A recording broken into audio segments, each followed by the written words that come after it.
Hi everyone and welcome to Playing for Second. I am Brian and today I'm going to do an unboxing of one of my most anticipated games maybe ever. I love this series and this one has been a couple years in the making. So Hexplore It, Volume 5, The Mountains of Godai. So go ahead and join me at the table. We're going to crack open everything I just got here today from the GameFound campaign. All right, so I have gotten rid of my ugly mug and I have a camera set up here next to me so we can take a closer look at some of this stuff here. The top down should be showing the base game, which is what we're going to open up first here. I did get base game, both expansions, the stretch goal pack, the living card deck, the Clicks Madness Legends hardcovers, and then some of the translucent dice that they had as well. So that is what we're going to be taking a look at here today. So let's go ahead and dive in to the base game. All right. I have not kept track of too much of this. So as soon as I'm done with this video, I'm going to spend some quality time with this rulebook, start getting this played, and then I have videos up of the previous 4 volumes. I did some solo plays. And yeah, I will do the same with this one. There we go. The art, I feel, has gotten progressively better since the first volume. The first volume was good, but I think it just, every single one has gotten better and better. All right, 3 bags and an advertisement for the Foreteller app here, as well as the 2 campaigns. So we'll just throw these to the side. Here we go. All right. Now, I do have a camera set up. I'm not going to show every single thing on the close-up camera, but we definitely are going to take a look at the rules while we're on there. But here's your level 1. And these names look like, I'm not even going to try to pronounce them, but by all means, go ahead and do that yourself. But just like every other Hexplore, these are your bosses. I guess mini bosses? I mean, they're all bosses, but the main boss is usually the much more difficult of the fight. She's cool. Well, kind of a fox creature there.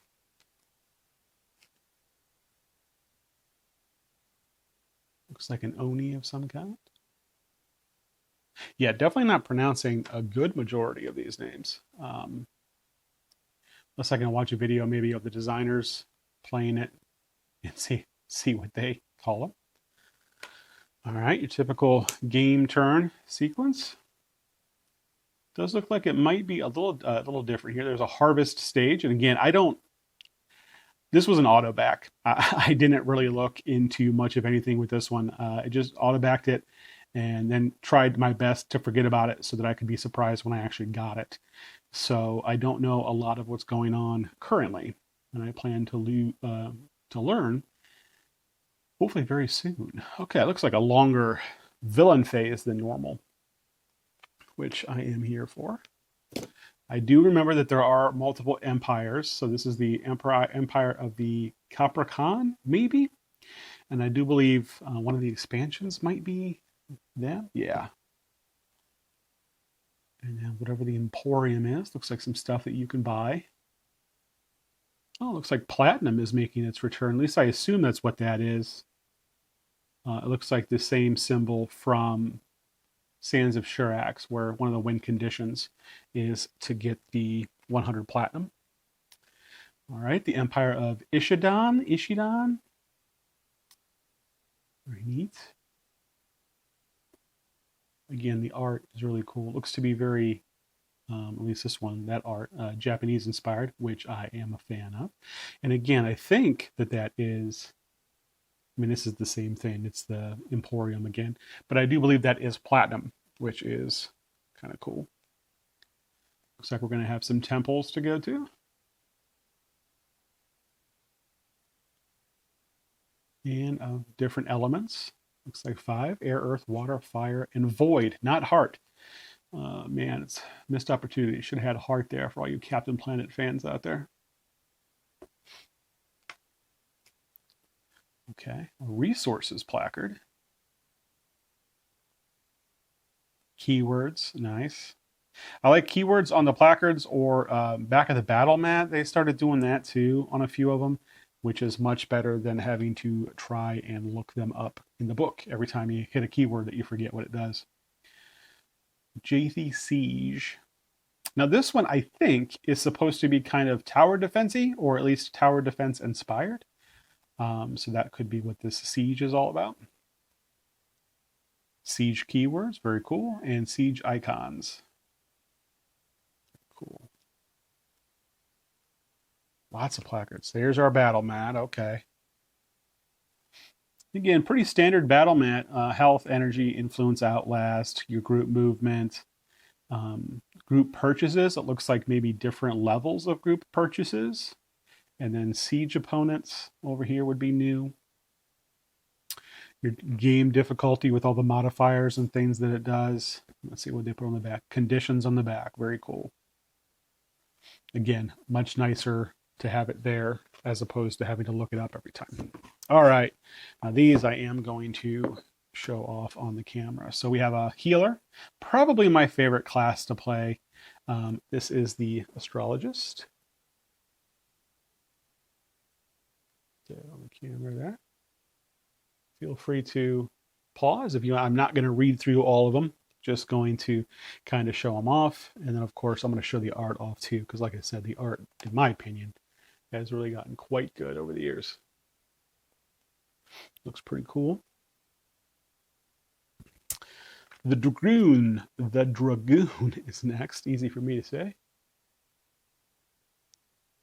Trying to also make sure that the camera stays in focus here while it does that. That sometimes is an issue for everybody, I feel like, because I know I've been watching videos and they're always complaining about the autofocus not auto-focusing. There's the art on the Dragoon, which looks pretty cool. And that is a striker. So if you're not familiar with the game, and for whatever reason, this is the first one you're jumping in on, welcome. I love it.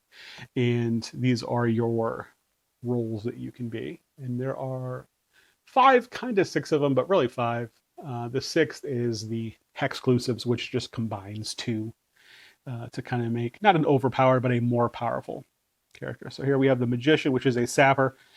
Sappers do health damage. Strikers do, sappers do energy damage. Strikers do health damage. And then healers typically heal health damage, but some of them can heal energy damage as well. And there is the art on the back for the Magician. Is that what it was, right? Yeah. Cool. The Mesmer, another sapper. I'm interested to see what they did with sappers in this game, because in my opinion, sappers are kind of the weakest role, because you can clear out somebody's energy, you can take them down to 0, and unless you have some way to give them tethered, which is a specific keyword, or some other way to kill them when their energy is at 0, they're still good. They can't use their energy. They're still very much alive. So I've wanted to play a game with either my nephews or with Tim and Josh here on the channel with all sappers, but with some way to actually make that so that when energy is out, they're dead, which Familiars kind of made that possible with the 4th volume. And there are a few other ways to do it too. Some of the characters do have it built in. Very neat art here on the Mesmer. The Ninja. Now this is a utility. Utilities can kind of do a little bit of everything. Well, not every single one of them, but utility can do different types of things that could help the team out. Focus again. Very cool. All right. I mean, am I the only one that immediately that screams Rocket Raccoon from the Marvel Cinematic Universe? I mean, replace the little mini sides there with guns, and that is a Rocket Raccoon. Very cool though. I like the chain weapon.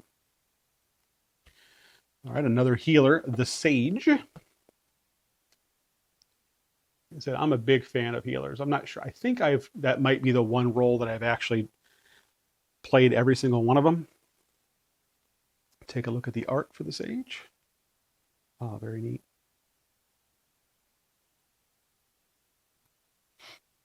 I think art is done by a team on this game as well. Several folks. All right, the Wind Rider, another utility character. Trying to get these on camera pretty well.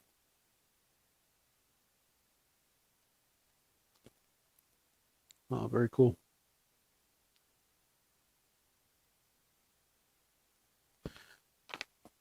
Our first and seemingly the only assist, because I do see the last one, and that is the Spearmaster.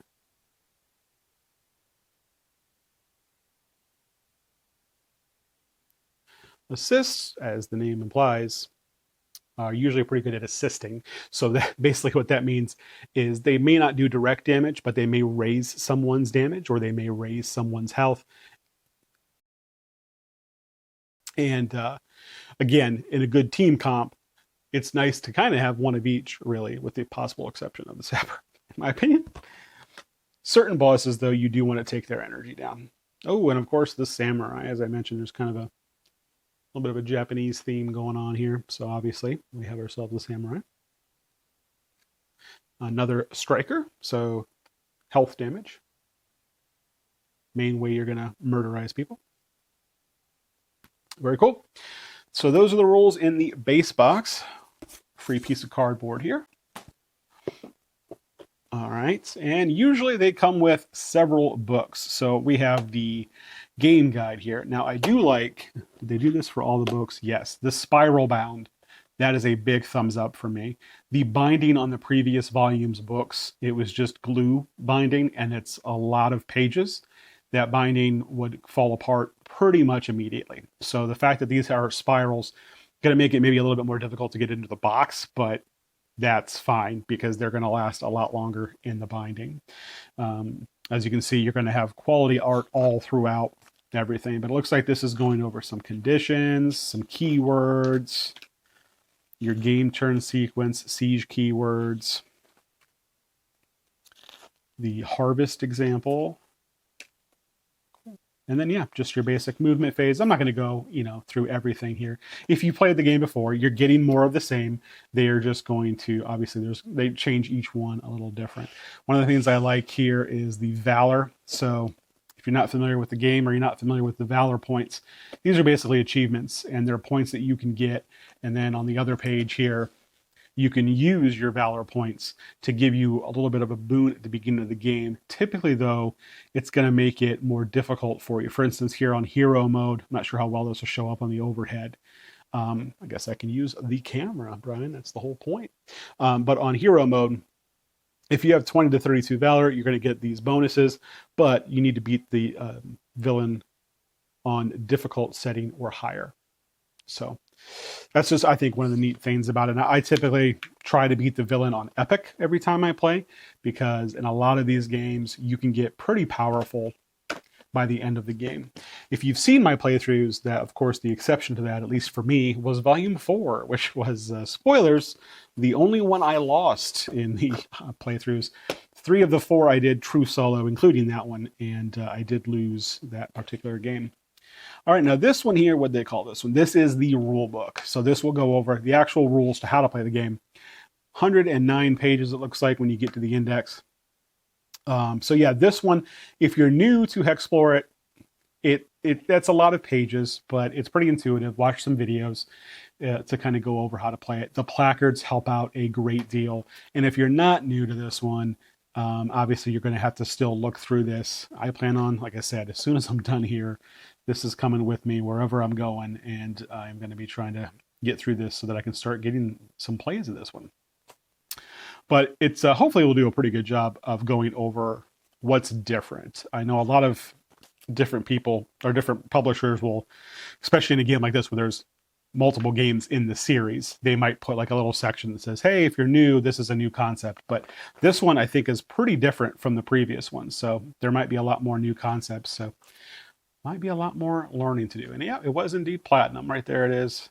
I assumed it was the same symbol. I wouldn't imagine that they would just use the exact same symbol for something else. But so yeah, rule book, again, I'm just going to kind of leaf through some of these like this. Looks to be in good shape, and the spiral bind is a fantastic addition. All right, another free piece of cardboard.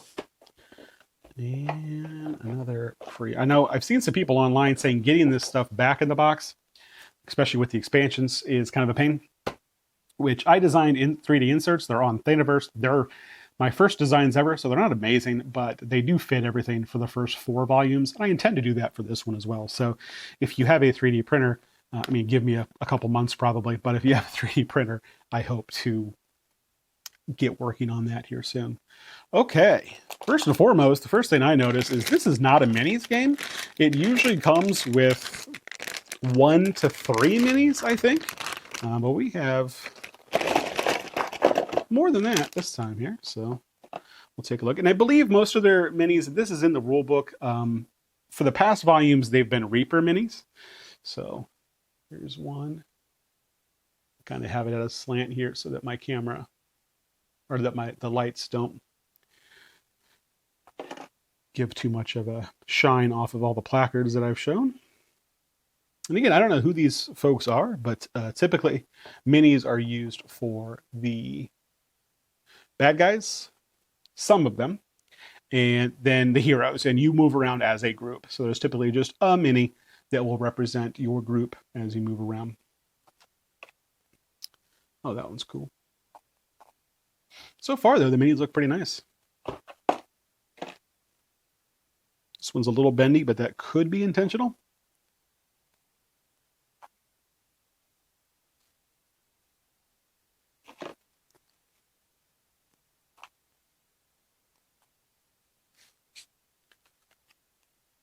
Whole bunch of little flags from the look of it. From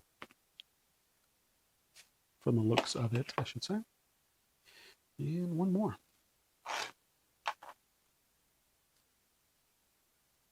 So yeah, pretty neat. Like I said, pretty good quality minis. In the past, I have not painted, I mean, I don't paint a lot of minis. I say I'm going to, but don't.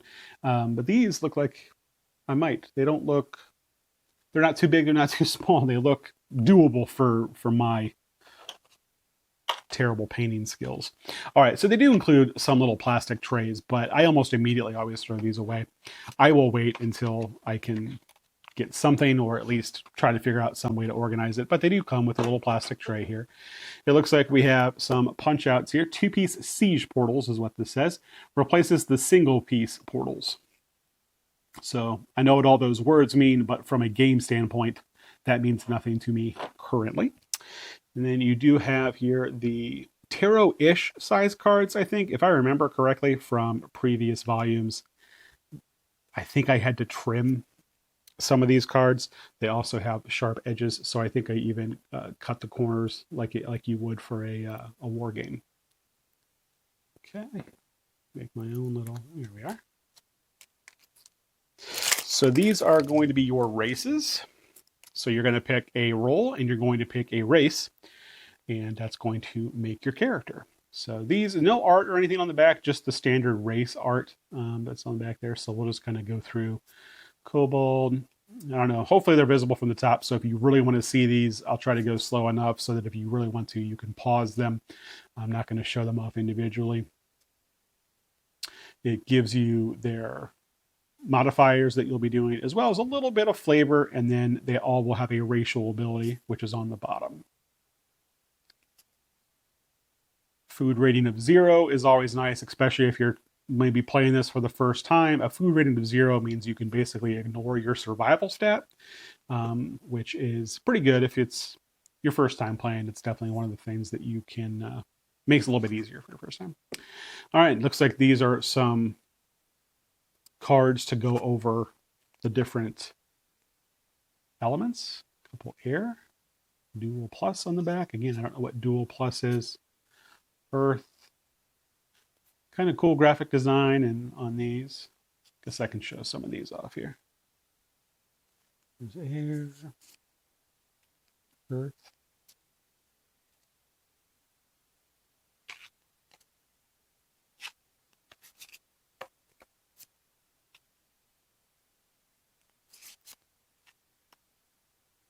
Iron water.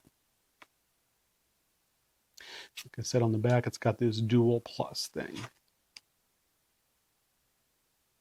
which presumably means something. I almost guarantee it's not just gratuitously on there. But I don't know what yet. And then the void being the fifth element. Not the movie, but the fifth element in the game. Okay, and then we got some more cards here. These I will show off because these are kind of new. So it looks like these are specific types of tiles. Hazardous terrain there for Cataclysm. There's kind of a different one. You can see those up top there in the top right. Looks like that might be air and earth just from the colors, because this one looks like fire and water. I am not seeing one for a void. Stay up there, card. Okay. And our last cards here look to be that little R symbol, if I remember correctly from what I was kind of looking at with the placards. I believe that's resources. So I think this is showing you what resources are available at what location. Looks like they might have added quite a bit to this game, which I am here for. My favorite one of these is Sands of Shurax, which I think a lot of people thought they did too much in. It got a little bit too difficult. There was a lot to track, but personally, that one was my favorite. So if this is going back to that, I am here for it. I mean, either way, I'm here for it. All right, so that was that little thing. And then, let's see. All right, well, the dice aren't overly special. They are the same in every volume. They usually have some kind of special die that they'll introduce. So yeah, just D10s and a D6, basically. I mean, they won't fit on the little thing there. We're not even going to show those off because why? However, these are the new ones, and these appear to be D8s, and it looks like there is one for every element. So we'll see if I can maybe get these to sit on here. No, I can't. Are they still? Yep, okay. They are still in the camera. If we just kind of put them down here on the bottom. So yeah, D8s, again, not 100% what these symbols mean, but they do appear to be elements. They're element dice, I believe is what they're called. So those are pretty cool. And of course, as I mentioned, I did get the translucent dice, and it does come with some of those as well.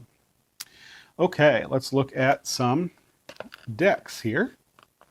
This is the core villain deck, as it says on the box. Now, if this is what I think it is, I will never touch this. The last volume didn't do it, but the first 3 volumes, you could play this game one versus many.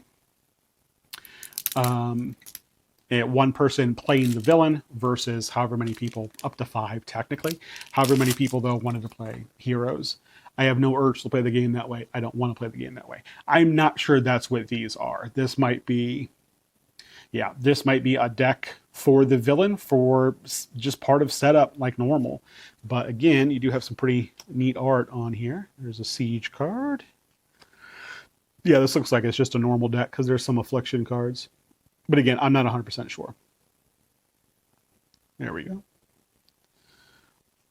So yeah, just the siege cards obviously are new. The afflictions are not new. Then there are discoveries, which the discoveries are in each version of the game. Looks like these are going to potentially use those elemental dice, as they have those on the bottom right of the cards. Let's see. Here are other cards with a Cataclysm tag. Now that Cataclysm tag looks very much like the interrupt events from Domain of Mirza Noctis. And if that's what those are, then effectively, I guess that's what you would be doing then. But I would imagine it would have said interrupt event if that's what they were. But I don't know. So those are the core villain deck. A commission deck. So yeah, this is new. I don't know what a commission deck is. But again, sometimes it's the same deck as a different version of the game. They just call it something else. Looks like that might be the case here. This looks like these are quests or destinations from volume 2, whatever you want to call them. Basically the ways to, the things that you're going to complete throughout the map. That does look like these are. So you'll see different colors for the different types of tests. Looks like there's some aid quests. Oh, they brought back the heroic cards, which is cool. So all of those heroes we just went through, or all the roles we just went through, will have their very own card and it is a way to kind of strengthen one of the abilities of those rolls if you're playing with them. And if not, you will basically just discard them once they pop up. This here will be for the living card deck. So that QR code there, normally if you don't have the living card deck, the actual physical copy of it, you could just scan that. I believe it'll take you to their website and you can read the cards off of their website, or they sell the living card deck and you could purchase that. I, of course, did, as I imagine most people did. There's another one. So again, I'll show a couple of these off, but these are very, very similar to what you've seen in the past. Yeah, my whole camera idea here with the cards is working wonderfully. You will notice that it does have equip on it. That is new. This equip keyword that is on there. And obviously some of the symbols are different. This one has 5 wood, 5 metal maybe. So you are going to be getting some resources. I'm getting more and more excited about this, because if this is actually adding some resource gathering and things like that, that might not be everyone's cup of tea, but for me, adding a little bit more to do in the game is most definitely not a bad thing. Here's one where you would have to test all of your skills, hence it's saying all skills. And you've got an aid quest, or I guess an aid, what do they call them? Commission. And then here's one of those heroic cards. So if you're playing the astrologist and this one comes up, it'll give you a benefit. We're going to autofocus here again just to make sure it's still working. So yeah, that is the commission deck, which is pretty neat. Standard size cards, by the way, if anyone's wondering. At least these are. Like I said, the tarot-ish size are tarot-ish. Unless they change that, they're not exactly tarot size. Okay, these here, they just have the plus on them. So these should be the power-ups. Yeah, power-up deck. So these are the cards you're going to get that are going to increase your stats. And in the last volume or two, they started adding art to these that looks, I think, art is of course subjective, but I really like the art in this game. Making a bit of a mess here. So here we go, an example. Draw yourself a power up. This one is attack. But again, different things on it. Like you have the elemental die, and I'm calling it the elemental die. I'm only maybe 50% sure that's what they're actually called. I mean, they're dice showing elements, so I'm not sure what else you would call them. But showing that down there, but you would get +1 attack, presumably with this one. And then this one looks to be kind of a more traditional one, but I think that art is really cool. Just kind of a more traditional, this one. It has some flavor on it, and it tells you what it does, just in case the symbology isn't working for you, but it's pretty good symbology. Let's see. Here's a resource one. So that, again, is kind of something new. I don't know if you get those resources, if you need those resources or something. I imagine you get them because it says the power-up deck, but you never really know. And then here's something new. Element, augment, tier, and favorite opponent. So the favorite opponent is not new, but the element augment tier, that is new. So, man, I'm getting excited about this. And of course, the one that everybody wants, all stats. Increase everything by 1. That's the one that you definitely want to get. Or if you're playing one of the versions where you can share power-ups, that's the one that you can hopefully randomly draw when it's time to share a power-up card, and then everybody gets it. Everybody wins. All right, now we have a harvest deck, which again, that's new, unless it's just something that they changed the name of for this particular version. But considering this one has the resources and things like that that you're going to be getting, I imagine this is a new deck for, you guessed it, harvesting. Okay. They have a little doohickey here, but it's not stellar. Oh man, even the art, I'm going to show the back of this one off. Even the art on the back of this is cool. Away with you, trash.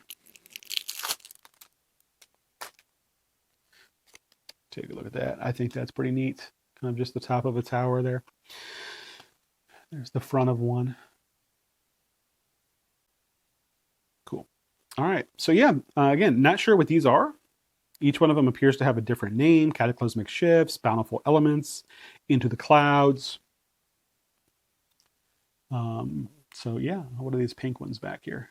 Treasures. Okay, treasures are not new to the game, so that'll be And again, it has that equip keyword. So I wonder if they added some type of limit to how many things you can have to try to not prevent, but at least slow down the whole, by the end of the game, I feel like a god thing, which can certainly happen. And I don't mind, but some people I imagine do.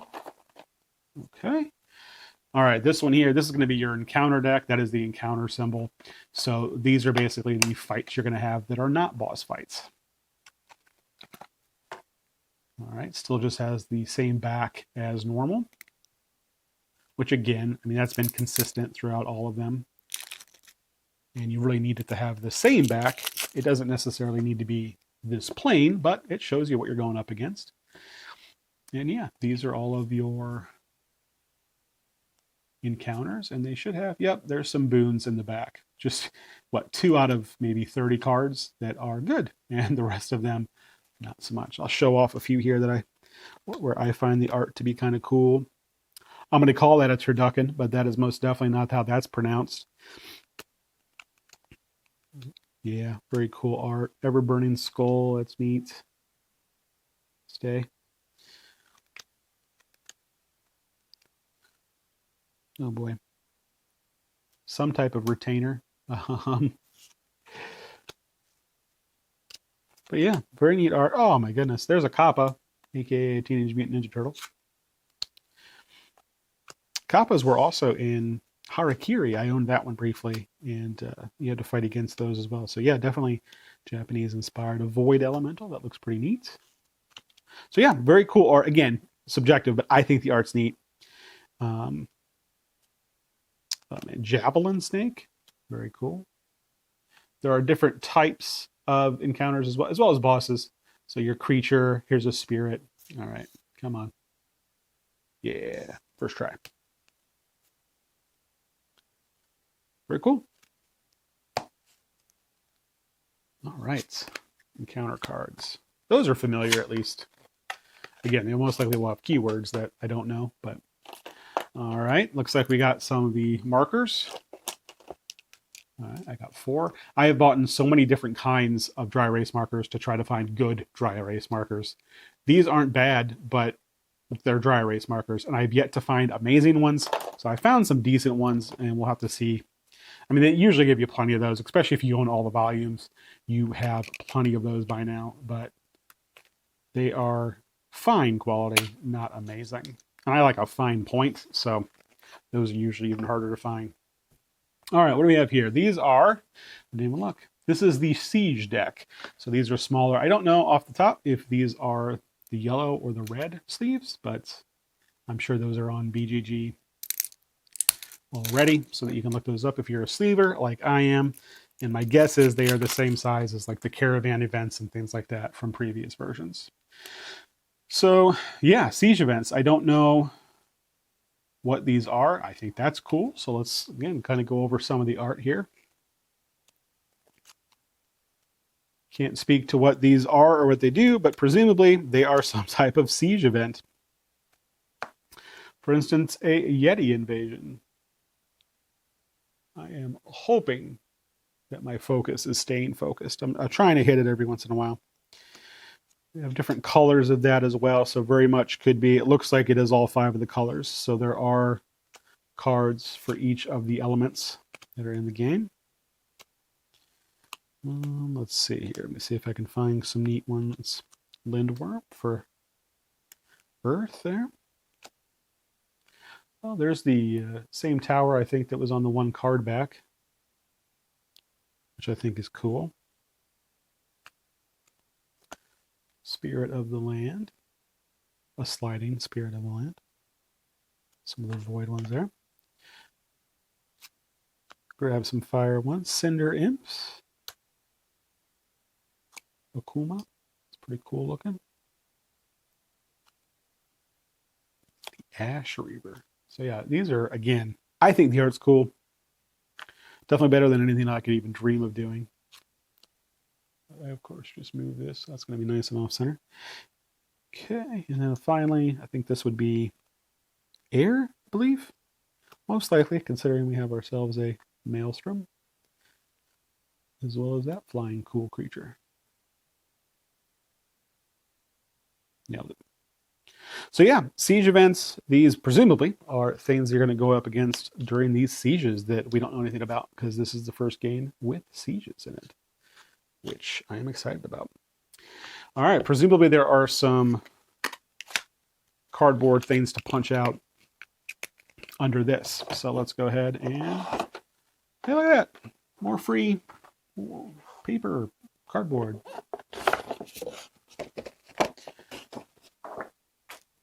All right, go ahead and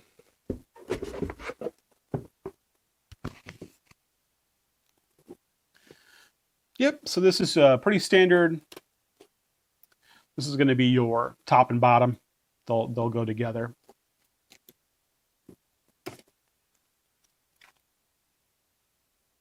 Maybe not like so. Yeah, definitely not like so. There might be an extender. I know in the Sands of Shurex, they did an extender because the map got so large, but these will be your top and your bottom. Okay, so these are smaller than the typical hex tiles. There may still be hex tiles in here, but these, I'll throw one up here on the camera. A little bit smaller than the typical hex tile, but still pretty cool art on those. And there are going to be some symbols there that, again, I don't know what those symbols are going to mean. Here's one. Kind of a greenish color there in the middle. Obviously, that is going to be something. And then I don't know what these little guys are. It looks like platinum. I think that's platinum. I'm not sure why you would necessarily need those. Normally, you just write how much platinum you have on your battle map. So it looks like you're going to, and again, if that's platinum, it might not be. Those might be rocks or something like that you're going to be putting on the board. So yeah, I'm not going to punch everything out. We'll just kind of punch a few out. And if I see something that looks cool, we'll grab it. All right. And then here's the other parts of the top and the bottom. Cool. Here we go. Now this tile is much larger than the typical hex tile. Looks like there's a couple of those, and I'm going to throw it up on the camera. This one might actually be, there we go, it should fit on there. So yeah, that one is larger than a normal, quote unquote, normal hex tile in these games. Looks like you might have some bridges or something here. Here we go. This is a normal hex tile size. So for comparison here, the one on top, the other there. They kind of blend in. The art's very similar. And then the first ones, again, for comparison, a little bit smaller than the normal hex tile. But art looks pretty cool on all of them. Love the little cherry blossom looking tree there. Just neat.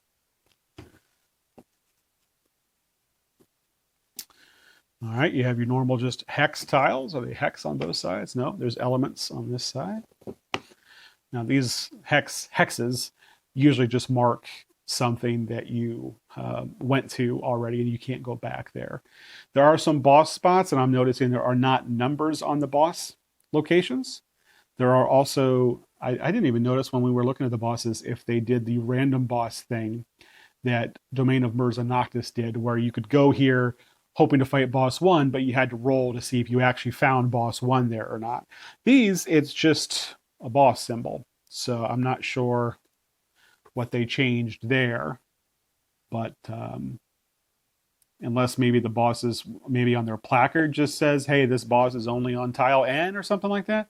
I'm not sure. The numbers on there, if they are still corresponding to the level of boss you're going to fight there, the numbers on there would have been nice, because it's nice to reference that. But it could be that they work differently in this version. All right, now this is shiny. This is kind of like the placards, and I'm not sure what these are. Throw one up there. Oh, well, they appear to be different tiles for towers, temples, and then maybe main cities. Pop a few of them off here to show you. So this one says Tower 4.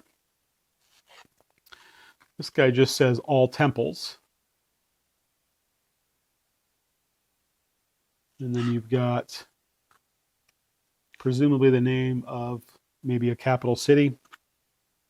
And they are different on the back as well.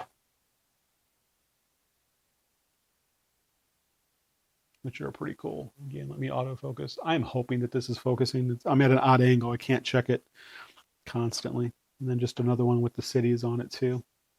So there's 8 of these in total.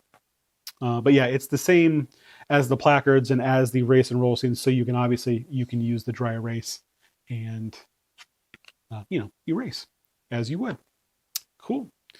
All right. So that's the base box of Hexplore Volume 5, The Mountains of Godai. So we are going to just kind of throw this stuff in here / put it away real quick. And then we are going to look at the expansions, whichever one's on top. And I don't remember which one I had on top. Okay.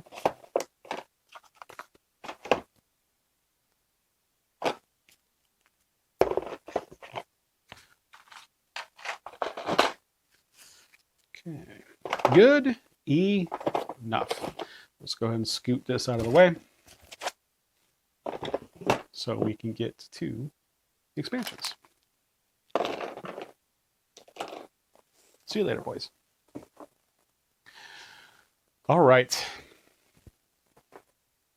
So let's take a look at whichever one is on top here, and that would be the Return to Caprakan. And again, I have no idea if I am pronouncing that correctly, so forgive me if I am.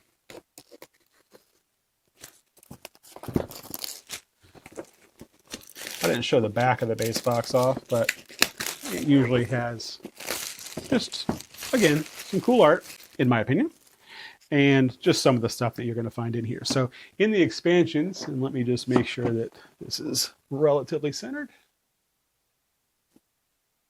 Ish. The expansions are normally where you're going to find your Hexclusive rolls or races. Nope. Well, both rolls and races.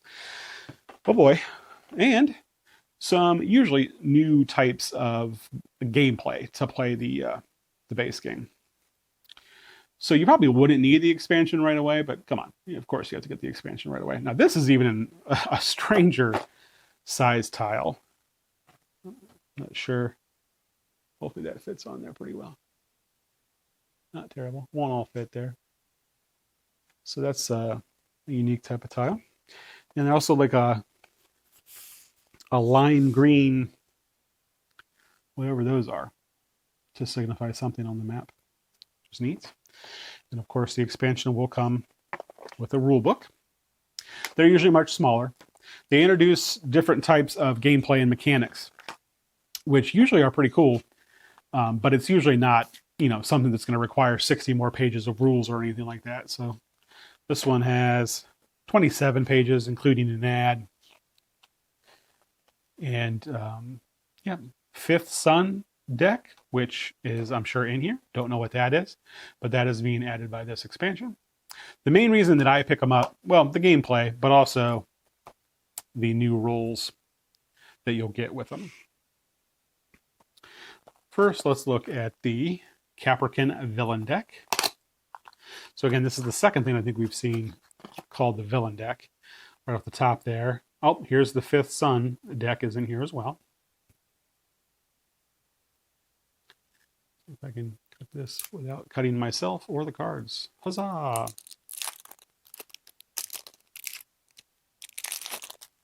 Cool. So siege cards, and a lot of these too. Look at the backs. Are they all Fifth Sun? Oh, they are. Sometimes the expansions just add more cards for the decks in the base game. In this case, it adds a Fifth Sun deck, which look a lot like cards we've seen before. So we've seen, I'll throw a couple on the camera here. We've seen the siege cards. There's a hurricane card. I forget what we called that one. And then we've seen affliction cards and discoveries. And let's see.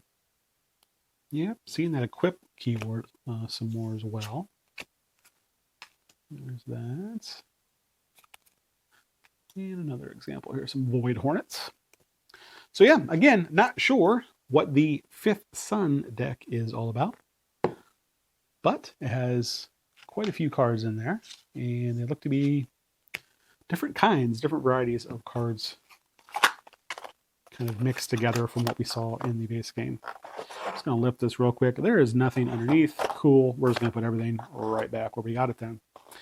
Okay, we have what appears to be a D12 that is kind of a cool purpley color. Not sure what that's for. All right, we'll look at these here in a second. Let's get through the rest of this less fun stuff. All right, have some more of the tarot-ish. So here's some aspects. I forget which version they introduced aspects in, but these are more modifiers, more abilities that you can use if you want. Don't have to, but if you want to, you can. Different tribes, what it looks like. So actually, because these are tribes, and I think that's kind of part of what this game's about, maybe you do have to actually use one of these. I don't know. There's a couple of examples. All right. And then here are the Hexclusive and the rare races. Like I mentioned, the Hexclusive and rare ones are typically a little bit more powerful. They're going to start you off with some more stats and things like that. But again, if you're doing true solo, I recommend them. I mean, I recommend them regardless, but if you're doing true solo, it's a nice little boon to try to help you out a little bit. So there's an example. There's a Hexclusive. There are 4 Hexclusives in this one, and there is 1 rare. The rare is usually a dragon, and in this case, that is also the case, a young green dragon. So yeah, and they usually, you'll notice the different stats: 3 health, 6 energy, 4 health, 4 energy. Those are going to be higher than your typical non-Hexclusive or rare race. Very neat. It looks like he also got another one of whatever those things were here. I'm gonna assume it's a city or something like that, a city state, something. You have another one of those, and on the back of that appears to be maybe another one. It is a different color though. Okay, and you have another mini. Again, the minis are looking pretty neat.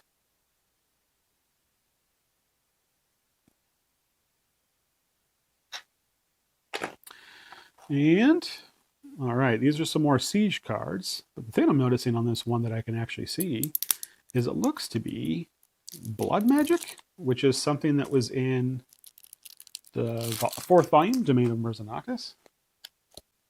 It is a, you'll see the blood magic, the back there, and then there's the front of one. So you would take a critical health. In this case, critical health means you take 1 normal health damage, but then you take a black cube, which is a critical damage.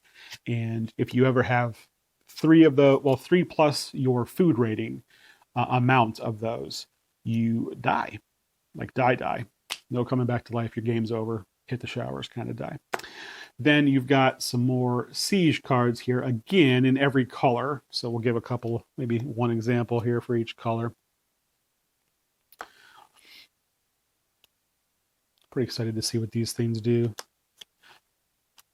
It's been a while since I've played a good tower defense game, a video game. I'm not sure I've ever played a good board game version, but looking forward to this. Oh, look at that. Fire-breathing dinosaur-looking thing. That's fun. So yeah, you have a few, maybe 4 or 5 for each color of those. It's neat. Okay, so those are the small cards. The last thing in here before we get into the races. Oh, here's some more power-ups. You can tell from the big plus symbol on the back.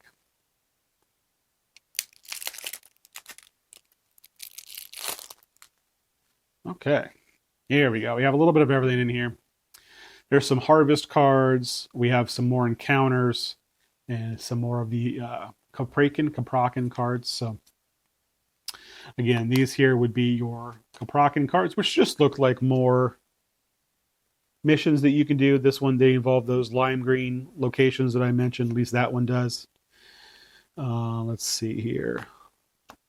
Then they're going to add in the heroic cards for the roles that are in the expansion. So it looks like we're going to be looking at a Mycotomancer and a Thread Mage.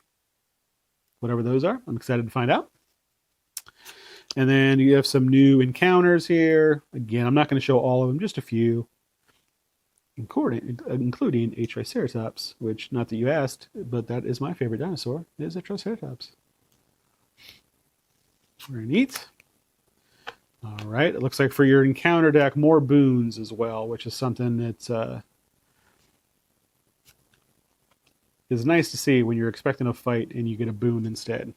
There's 5 total of those, so I think there were 2 in the base game. So again, only 7 of those in there. And then these are some more harvest cards, which again, this was the back that I really liked for the harvest cards. And let's see, what were the last ones? Oh yeah, power-ups. So it looks like a favorite opponent. Looks like you can get new favorite opponents. And shared patterns, which I didn't read that one, but feel free to pause and do that, assuming that it's still on the camera and still in focus.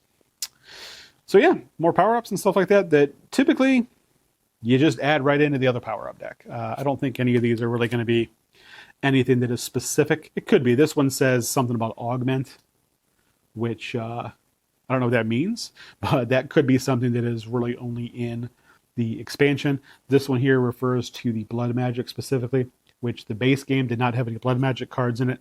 So you may need to just be careful what you're mixing in, but usually it's not that bad. Or if you do mix it in and you come across a card that you're not using for that particular expansion, just discard it and you get another one.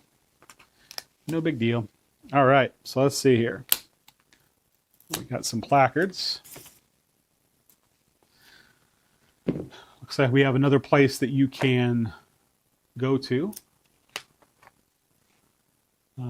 Again, I'm not going to try to butcher any of these names.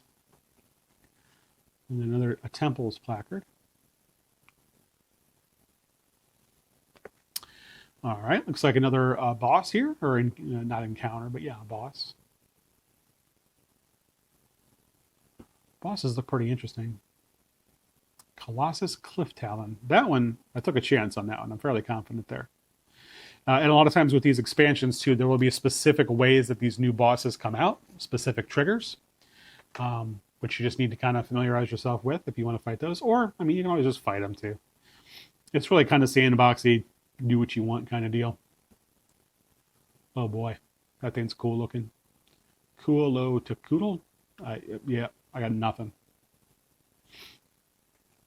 And here we go. Here are our 2 Hexclusives. So the first one, I'll throw it up on camera here. This is the Thread Mage. So this is a combination healer and sapper according to the colors in the top left.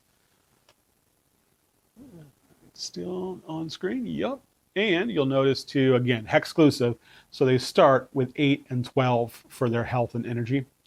So a little bit beefier.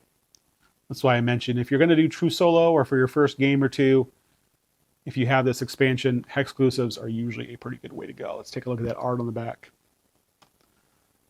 Very cool. And then the Mycotomancer, and I might be butchering that. This one looks to be a combination healer and assist based on the colors I'm seeing. Feel free to pause if you want to read everything they do. Pretty neat art. I don't know how many times I've said that, but hopefully you're not playing a drinking game. If you are, get yourself to a hospital, because I've said it enough that you are in trouble. All right, so that was this expansion here. Very cool.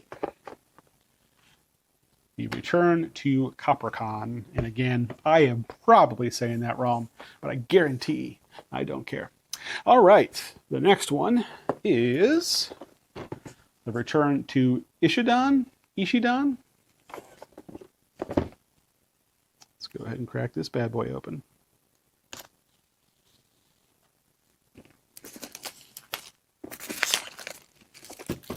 Probably looking at more of the same here. Very similar expansion, I would guess. But again, new races, new roles, some new rules, some new tiles.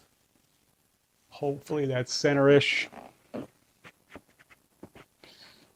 I believe in you, box cover. Yeah. Okay, what we got here? Yet another different shape for the tiles. So one of those over there, which is neat. Kind of like an orangish color here for certain things that'll pop up on the map. Looks like some of these places can get destroyed. That's not the first time I've seen that. First time I've mentioned it, I think. Oh boy, I see a neat looking die in here. Try to push those back in. There we go. Cool. Let's go ahead and do that one here real quick. Was that a D4? I think. Yeah. So kind of a unique type of D4. Rolls like a champ. You have to be at a very specific angle to be able to see it, but yeah, looks good. Another mini. Definitely the most minis out of any of the previous Hexplore games. Maybe more than all of them combined. But again, they seem to be pretty cool and pretty good. Cool. Okay. Rulebook, and yeah, that spiral bound, that is nice. Oh, looks like we're getting a familiar in here. Very cool. That was something introduced in Volume 4, Domain of Murs and Noctis. I am a fan of the familiars. You can pretty much play Pokemon with them if you want and just play a game and attempt to collect them all. That would be a lot of maintenance, and I don't necessarily recommend it, but you can, and it's kind of neat. The Divine Dragons, very neat. Who doesn't love a dragon? Return to Ishidan game mode. So again, it'll have the rules on here. Very cool art. Kind of a gold tree there. Very cool. Okay, let's see. Okay, I want to save these for last again. Just set them to the side. Don't think there's anything underneath. There is not. So we can just put everything back. Okay, we'll start with these cards here. Waypoints. That is another new type of card.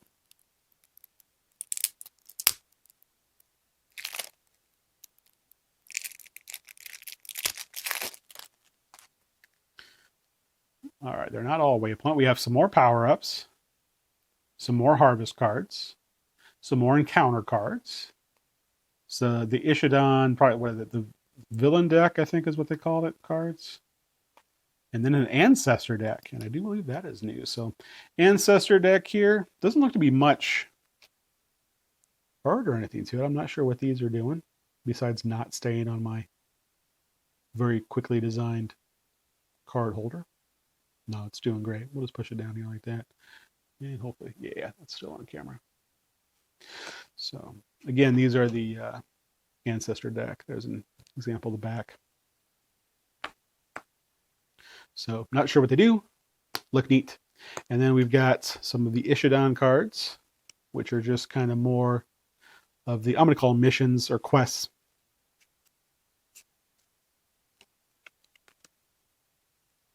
Cool. All right, what else we got in here? Yep, some more of the heroic. So it looks like we're getting a Kensai, and I don't see the other one. I assume there's more than one here. New encounters.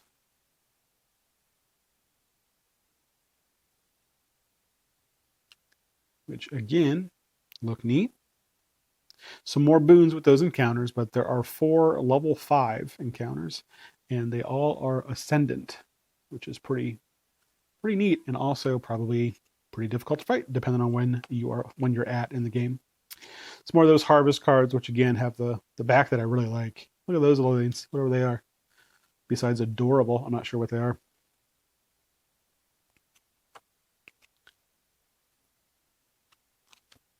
And then here's a power-up that can presumably get you a familiar. And again, the power-up, nothing to write home about on the back of those cards, but they are consistent throughout the game, all of the games. And then you do have these waypoints. Here's the back of those guys. And they look like that. Looks like it is using those kind of orangish color tokens that we saw on the overhead there. Cool. So yeah, lots of those cards. And then we've got our Tarot Wish cards. which right off the bat, crushing it with that paper. More aspects, and again, these are clan Kazan. Throw a couple of those up here on the camera. Man, this was working. Clan Ishidan. So, like I said, normally aspects do not have to be used, but with this, playing with this, maybe you do, maybe you don't. They might just have, different clans in here that you can choose if you want to.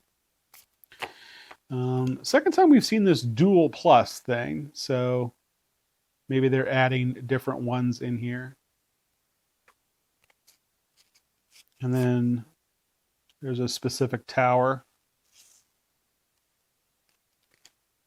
And another specific tower. There's 4 of those. One for each color minus void, I think. Purple, whenever there's only 4 of the 5, the void, the purple color, has been the odd man out each time. And then you've got a legendary item, so a prismatic shard, which these you'll usually get through doing something specific, maybe killing a specific person or something like that, completing a specific quest. And then you do have more exclusive races and one more rare race, which again is a dragon. I think those are, whoops, I just shook the camera. My apologies. There we are. Cool. Goes back in here. Okay. All right, the Ishidan villain deck. Ishidan. I don't know. I'm probably close. I almost guarantee that. Okay. Don't stab yourself. There we go. Nailed it. Ooh, Flying Dragon card. And again, I'm going to say it, probably not for the last time. I like that art. Throw one of those up here. Divine Dragon, not Flying Dragon. That was my bad. The font is fancier than I am. Which again, there are some siege cards in here. This one says begin game. Then there's some affliction cards in here. Here's another card that has that equip keyword as well. Some more cataclysm cards, like a hurricane. Very neat. So yeah, another deck. I've said this a lot. I don't know what it's for, but I'm excited to find out. All right, and this here, more than one. 1, 2, 3, 4, 5, 6, 7, 8, 9, 10, 11, 12, I think. I counted very fast, so I lost track. New familiars, which I want to say that the Domain of Mirza Noctis maybe came with like 15 to 20 or something like that. So almost doubling the amount of familiars, which is cool. And most of this stuff, I assume, in the past expansion or in the past games, is interchangeable. So in the Domain of Mirza Noctis, there are cards that you can get that say gain a random familiar. If you wanted to include these in that, I would imagine that you potentially can. Let's see. Here's a cute one. I'll show off a couple of the familiars. Oh, look at this guy. Bit of a panda. Oh, and these cute little things are apparently Kodama. I don't know what they are, but for some reason, I find them quite adorable. Cool. All right, so last but not least in the expansion is going to be the placards well, I guess just the placards. All right, here's another temples. There must be a lot of different types of temples if each expansion is coming with more types of temples. And then again, fancy font, the Golden City of Hanai, I believe is what that says. We'll save these here. And then, oh, that's right. This was the Divine Dragons. So Akatori, I believe. You know what? The way that is situated, I can put that on camera because it is horizontal. Presumably that is one of the 4 dragons. Opposite side.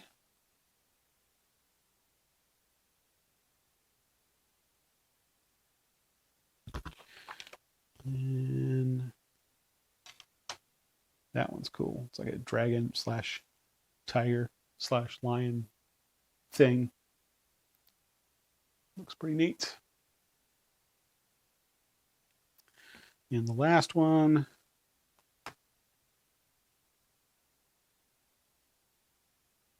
Cool. All right, and then 2 more rolls here.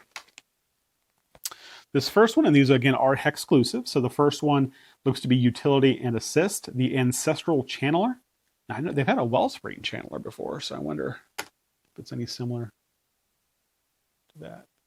So there is the ancestral channeler. Take a look at the art, of course. Neat. You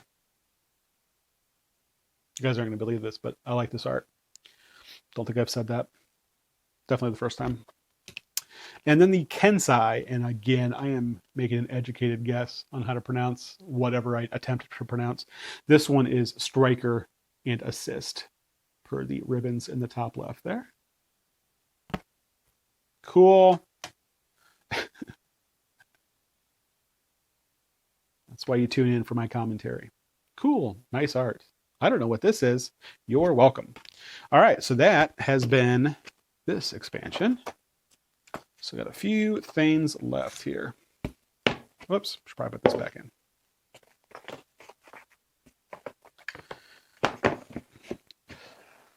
So if you got the gameplay content for the Mountains of Godai, that was basically it, with the exception, of course, of the stretch goal pack. Which now the stretch goal pack, I believe, because I have been backing all of these, I think, except for maybe the first 1 or 2. This might be the first time they've done a actual separate stretch goal pack. I think all of the other stretch goals were basically thrown into the expansions in the past. Nope, this doesn't open up like the other boxes. So let's see what we have in here.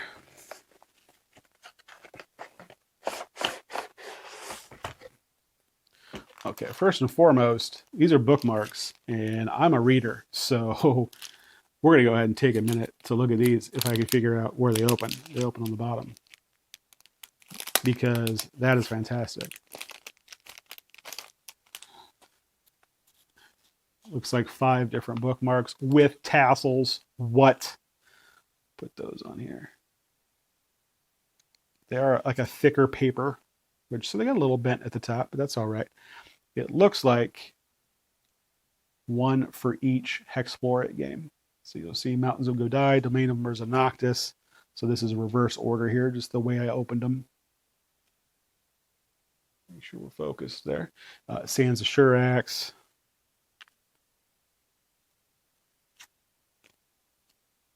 There's Forest of Adramon. And then the first one, which was the Valley of the Dead King. So I either forgot, never knew, or well, I guess those are the 2 options. But I am very excited about bookmarks. I have way too many bookmarks. Went to Origins last year, and I think I came home with almost 20 bookmarks. 0 games, but almost 20 bookmarks. These we're just going to go ahead and keep out and add them to my collection of bookmarks. All right, we have ourselves a metal coin here, which kind of has a yin-yang side and then a whatever that is side. There's no way that's staying on there. Yeah, so we'll just show it in my hand here. Hopefully it's focusing. There we go. Neat. All right, and these are some of the translucent dice. So this will actually save me from opening the... How many packs did I buy? 5? 4? I bought some packs of these because I thought that they were cool. And yeah, so instead of solid dice, these are just, have like the little translucent effect on there, which I thought they were neat. So I bought enough that I'm just going to put them in my hero chest and just pull those out as I need it. Still keep dice in the base games probably, but then just leave these in the hero chest, which I need to open to get my heroes anyway. Cool. All right, and these are plastic towers. There are 3 blue ones like this, 1, 2, and 3 numbered at the top. See it there pretty good. Again, apologize for the little shakiness on the camera. I'm trying to make sure everything's in focus here. There is one pink one with, I believe, the letter T on top. Same mold from the looks of it, just obviously pink instead of blue. Or I guess maybe not, obviously, depending on if you're colorblind or not. But it does have what appears to be a T on top. And then there are 4, and again, numbered 1 to 4 of these kind of round ones.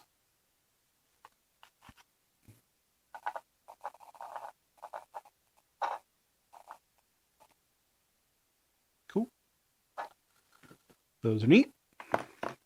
Something that if it hadn't been for stretch goals, I most likely wouldn't have picked those up. But considering they're stretch goals, and by no means free, obviously stretch goals are part of the cost you're paying. But I say that, yet I also just got Cloudspire and may do an unboxing of that too. Haven't gotten them yet, but I did buy the towers for that. And then a little hex bag here, and a kind of a better quality hex bag than what they've included in the past. Softer to the touch, which is nice. And some new cards as well. There's also random bags thrown about too. I'm not mentioning those, but if you consider bags stretch goals, then you're going to be very excited about the rest of this. All right, these appear to be allies, which is kind of something they added with the campaigns. The ally cards they added with the campaigns. Whereas in previous versions, you might just get someone that goes with you. You just have to keep track of it. And now they're actually giving you some ally cards from the looks of it. Okay, again, they're sliding down to the bottom, but I think they're still visible. And some of the backs are different colors. And again, I don't know what that means. So take another drink if that's the game you're playing. But here's another one here that's a different color. Those 3 different colors, like a green, an orange, and a blue for the allies. My guess is maybe faction related or something like that. So if it tells you to go get somebody and you know what faction they are, each faction maybe is a different color. That's a guess. All right. And then we do have some more Hexclusive, or at least one more Hexclusive, I guess I should say. Race. I am making a mess.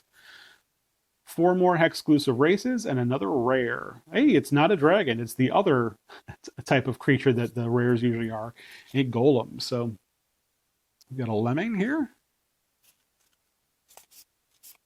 I almost said rhinoceros, but that's not what it is. A Rincero, which might be a rhinoceros type creature if I were to guess. I don't know why I'm going to show all 4 of these. I didn't show all 4 of the last ones, but I'm going to. A Pandari, which I imagine is some type of panda. And an Elepharim, which if I were guessing is some type of elephant. Don't really know.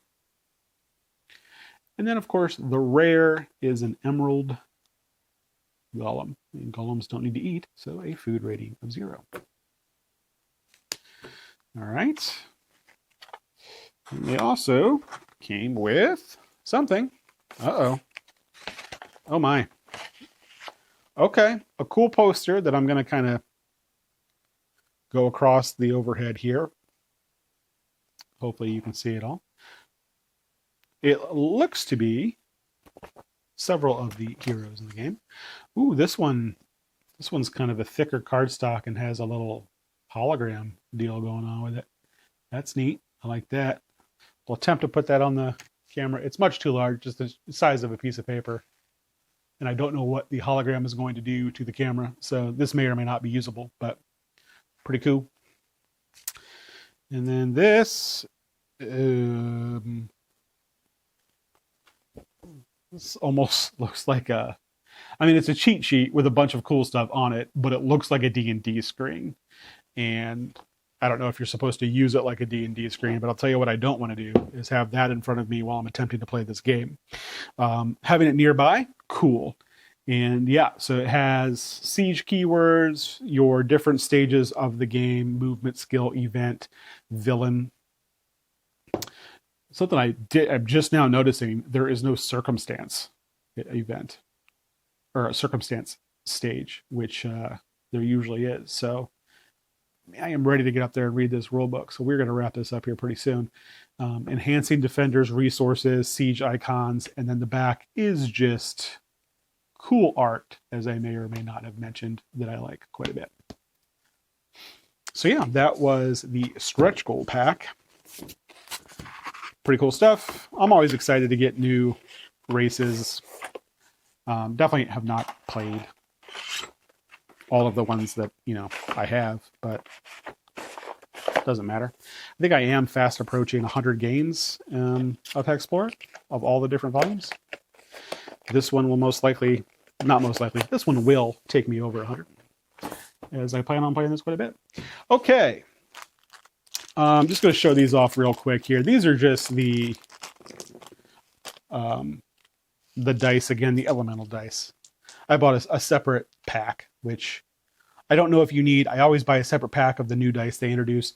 Don't necessarily know if you need more than one, but I figured if I'm playing with the nephews, they can each have their own set so they don't have to share, or I can force them to share and I'll take a set and they can share a set. Okay, this here is the living card deck. So as I kind of mentioned, we were looking through earlier, there were a couple cards with QR codes. So you can either scan the QR code and then go online and it'll give you the cards, basically. It'll tell you what they are. Or you could buy the living card deck, which is what this is. Comes with rules that tell you what to do, how to play it. So this comes with 12 harvest cards, 12 power-ups, 12 villain deck cards, 12 Tanali in Tanal cards, and 12 Kiko no Kokoro cards. And yeah, I said I wasn't going to try to pronounce those, and yet I did. And you'll notice here, these are meant to be shuffled, and these are meant to play in order. And that's because they tell a story. The ones that are meant to be played in order, they tell a little story, which is kind of neat. And I don't even think I've played with all of them. I own all of them, to be sure, but I don't think I've played with all of the living cards for the living card deck. But yeah, they're going to look very, very familiar. So here's your power-up cards. And yeah, so 2 highest rank, pick one. And again, it'll tell you in there, but I believe you can just shuffle these right in to your existing power-up cards. The Kiko no Kokoro cards, I think I nailed that. Go me. Which are the ones I believe it said play in order. So I'm not going to take any of these out. But these are just more quests. Again, I'm calling them quests. I'm not sure. There are numbers in the top right in purple. 1 to 12 there. Looks like the last 3 are treasures, which fun. Harvest cards, which I believe these said could just be shuffled in. So that's just going to be more harvest. There's some treasures, strange magic, void power. Ooh, a kitsune mask. Cool. Already loving the theme of this one, maybe more than any of the other ones. Jathy cards? I forget what these are. What type it said. But yeah, just more the same, but different, obviously. And then these are the other ones that should have numbers. Yeah. Numbers in the top right that you're supposed to play in order. So that is the living card deck. Very cool. And the final thing I got is actually unrelated to Mountains of Godai. And then again, I got dice sets, but we already saw the translucent dice. Oh, and I think this was also a Kickstarter exclusive. We'll show it off real quick.